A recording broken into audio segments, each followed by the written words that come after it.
Today I wanted to talk about some elements of a healthy relationship, but before we dive in, I just want to say that I know that this is a very delicate subject. Relationships are one of the most personal aspects of our lives, and I know that advice about this topic can come off as preachy or judgmental, or it can feel like it's coming from a place of superiority. And I just wanted to reassure you that everything I'm going to talk about today, I've learned from decades of heartbreak and making mistakes. And I'm just sharing this with you in the hopes that it'll spare you some of that pain. Hopefully you resonate with this. Again, I believe that you come across information when you're ready for it. So hopefully this indicates a positive beginning to a new chapter in your life. The first element of a healthy relationship is trust. If you don't have trust, you don't have a relationship. It's dead in the water. So if you feel like something is off, you need to trust your intuition, because you're just never going to be able to feel safe. And that's, such an important aspect to what you want in your partner. Trust. Let's break it down. Honesty and loyalty are a given, but so is reliability. You have to feel like your partner is going to be there for you at your worst times. If you get sick, or if you, God forbid, experience the loss of someone close to you, you have to know that your partner is going to be there to support you emotionally. I trust my man to the point where when we're out, I turn my brain off completely. I don't take my phone with me. I don't take my wallet with me.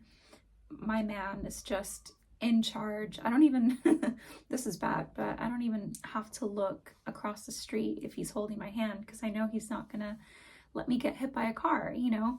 That's how I think how blindly you need to trust your man, honestly. The next thing is respect. Respect is very important, because if you don't respect each other, then it's going to be very difficult for you to have a healthy relationship. And by respecting each other, I mean respecting each other's boundaries and opinions. If something that you're doing is hurting your partner or making them uncomfortable, and vice versa, then you both need to be open to stop the behavior or compromise, because your partner's feelings are valid, your feelings are valid. You guys need to be able to feel safe around each other, and respect does that. This also means fighting with love. So what I mean by fighting with love is that when you get in an argument and you see red, you're not going to resort to calling them names. You're not going to resort to giving them the silent treatment. You're not going to resort to blind rage. Okay? Because these things are very damaging to your relationship. And the argument is going to end, and you can forgive but not forget. So the other person is always going to remember how you treated them in that moment, and that's going to fracture the relationship. You also have to respect each other in the sense that you admire each other as human beings. Not just you admire each other as partners, but you have admiration for the person as a person. I have so much respect and admiration for my fiance. He is such a hard worker and he's so smart. He's probably the smartest person I've ever met. He's like my little walking encyclopedia. He just knows everything somehow. And yeah, it's one of my favorite things about him. The third thing is communication. Communication is so important. And what I mean by communication is you need to be able to tell your partner your wants and your needs calmly and respectfully. So our partners aren't mind readers. If you have a problem with something that your partner did, then you need to be able to express that to them, because more often than not, they're going to have a completely different perspective as to what just happened. So something that you might find hurtful or offensive might have been something that didn't even cross their mind, and vice versa. You could do something to hurt your partner without even realizing it. And when these things come up, we need to speak about them as quickly as we can. We don't want to wait, because if we wait, then we run the risk of kind of just sweeping it under the rug and letting it go for the sake of keeping the peace. But that doesn't really work, because all that happens is you just build this resentment towards your partner. And the worst part is that they don't even know, because you're not even giving them a chance to set things right. And you know what I find is that 80 to 90% of the time when I have a problem with something my partner did or vice versa, it was a miscommunication. So I think that he meant this and I was way far off, and he meant something else completely, but I wouldn't have gotten that clarification and that peace of mind if I hadn't brought it up. I'm I'm so communicative about my wants and my needs that I will literally tell him, like, hey, put your phone down. I want attention. That's how verbal I am, 24/7. And I actually noticed that I did that, and I asked him, like, do you like that I do that, or does it bother you? And he was like, no, I love it. I love that you don't just hold things in and then bottle them up and then explode at me, later on. And that's so important, because if you're not getting things off your chest, you're just bottling them up. Like that, those feelings aren't going anywhere. And when you are communicating your wants and your needs, how you do it is so important, right? So you're not going to scream, you're not going to name call, you're not going to shut down. When you're having a disagreement, you need to be able to listen to what your partner's saying without becoming defensive or shutting down. So you want to listen to understand and not listen to retaliate. Do you know what I mean? Another thing that's really important is making sure that your values and your life goals are aligned. And I can't stress the importance of doing this early on, because I think one of my most devastating breakups happened because we never sat down and had a conversation about what we wanted in the future, what we thought our lives were going to look like, what we wanted out of the relationship. We were just on completely different pages, and it didn't become apparent to us up until we were already over a year in. And at that point, it was really hard to let go, obviously, because you're just so emotionally invested. So if you're thinking about getting into a relationship with someone, you need to have that conversation. You need to talk about children, talk about money, talk about your lifestyle, your values, and your future plans. Okay, the next thing is physical and emotional intimacy. These things are really important as well. So, first of all, you need to be attracted to your partner, because there are so many times that I hear women talk about, oh my God, I met the perfect guy. He ticks all of my boxes, but I'm just not attracted to him. And that's a big deal.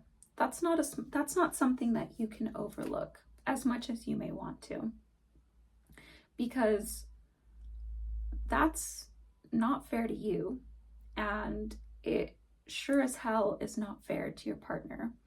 Imagine being with someone who is grossed out by you, who doesn't want to be intimate with you. How would you feel? You would feel horrible about yourself. So don't do that to someone else. If you're not attracted to someone, just don't even go there.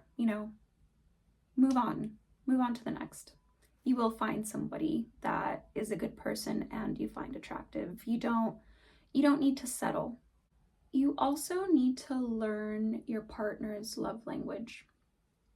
A love language is the way that we give and receive love. And the 5 are words of affirmation, acts of service, physical touch, quality time, and gifts. A lot of the time, we tend to love our partner the way that we want to receive love. So, for example, my love language is physical touch and words of affirmation. So I need to be told that I am loved and I'm cherished and I'm special and I'm beautiful and blah, blah, blah. I need to hear all of these things a lot. My partner's love language is physical touch. So we really connect on that one a lot. But I had to teach him that my love language was words of affirmation, because that's not something that he was very good at. And now he is, because I told him that I needed that. And a good partner will reciprocate that, will want to love you the way that you need to be loved. Number 6 is support and partnership. So you want to make sure that you guys are helping each other grow and helping each other work towards your goals and not holding one another back. If somebody tells you their dreams, you don't want to shit on them. You don't want to tell them that they're not capable. You also need to be able to share responsibilities. So it can't all be one person is doing everything to keep the relationship afloat and then the other person is just completely slacking.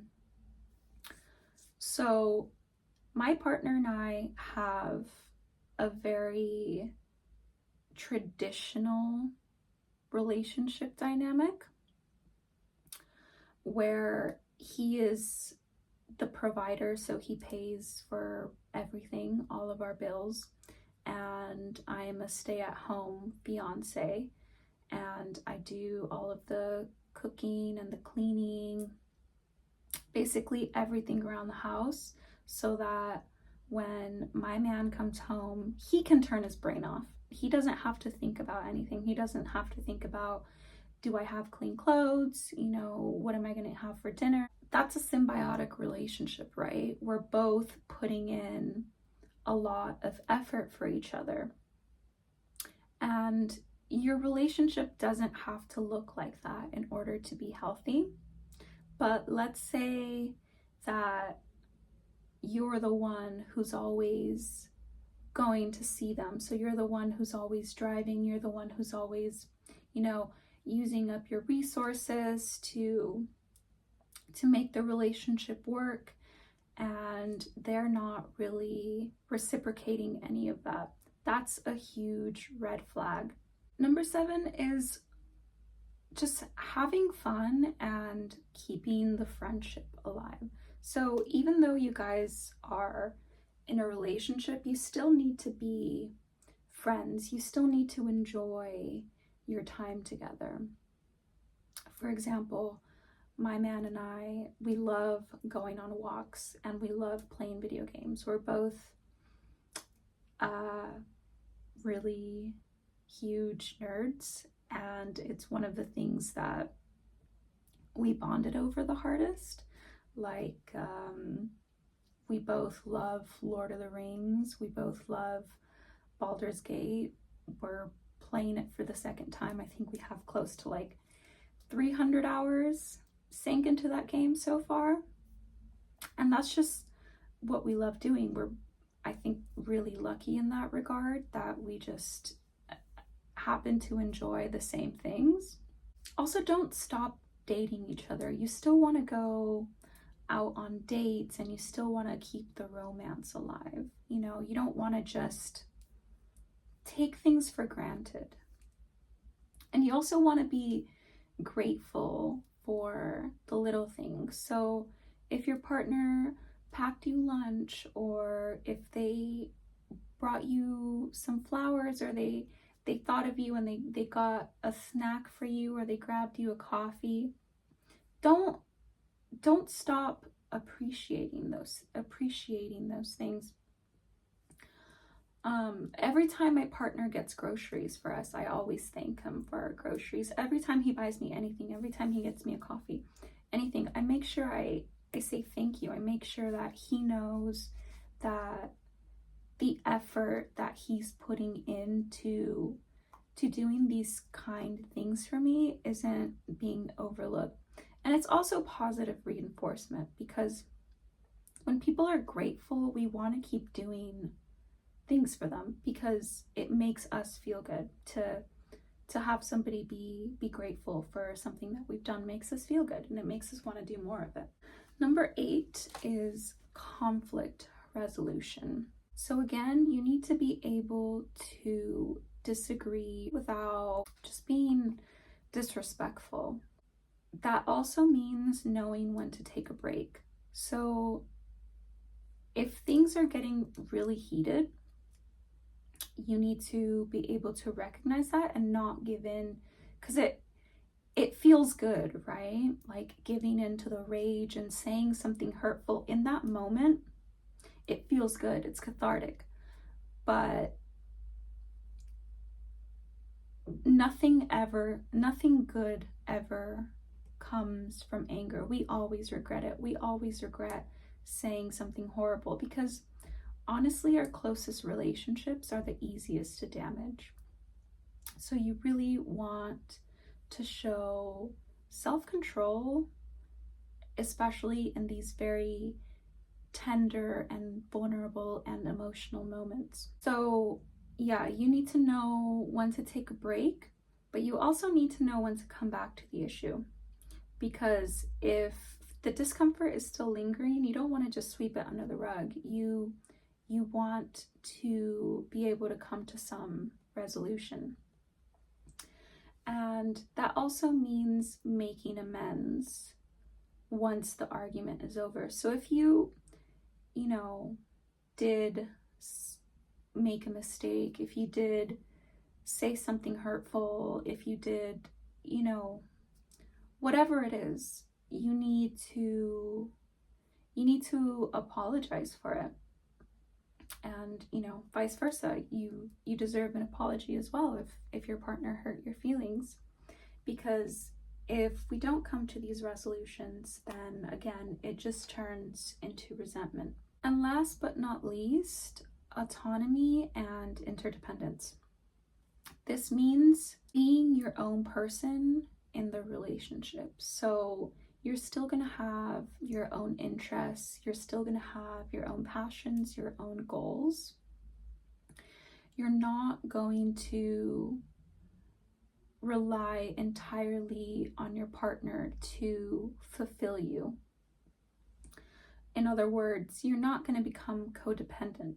So you're going to have to be okay with or without them. Because if something happens, knock on wood, you're going to be so utterly fucked if you don't know how to be okay without them. You also can't make your partner responsible for your entire emotional well-being.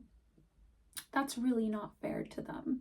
And it's really not possible even, because you can't always be relying on somebody else to make you feel better. What if you break up, or what if they're not there? What are you going to do? Are you just going to crumble and disappear? What are you going to do? You need to be able to know how to do those things for yourself. It's just so much more conducive to a healthy dynamic. The last thing I wanted to say, this isn't part of the 9, but it's just something that I've kind of been dealing with myself and I thought was worth addressing. And this is more of a thing if you're in a long-term relationship, but continue to show up for yourself. Don't let yourself go. Don't just get comfortable and stop taking care of yourself, of your body, of your appearance. It's so important, because I feel like so many of us feel like, oh man, I don't need to try anymore. I've already got my life partner and I know that they're going to be with me no matter what I look like, no matter whatever, And hopefully, that's true. And even if it is, your partner still deserves the best version of you. But more importantly, you deserve the best version of you.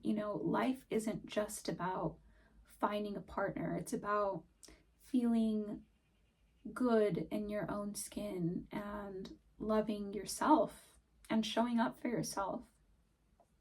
Especially if you're a woman, I feel like we need that so much more. We need to be put together in order to feel soft and feminine and empowered. Because there are so many days that, because I'm a stay-at-home partner, don't put makeup on or get dressed. I just stay in my pajamas all day, because who am I trying to impress? I'm not going to see anyone, and my partner is going to be at work for 14 hours. So why even bother? Why even put in the effort? And honestly, this is not necessarily a reason why I started doing YouTube, but I have noticed that it helps my self-esteem a lot, because at least I have a reason to get dressed and do my makeup and do my hair. It gives me purpose. And that's really important to me. And I think it's important for everyone. I believe that is the end of my rant. I hope that this resonated with you. I hope that you've found some value in this. Let me know, and I wish you the best, and I'll see you next time.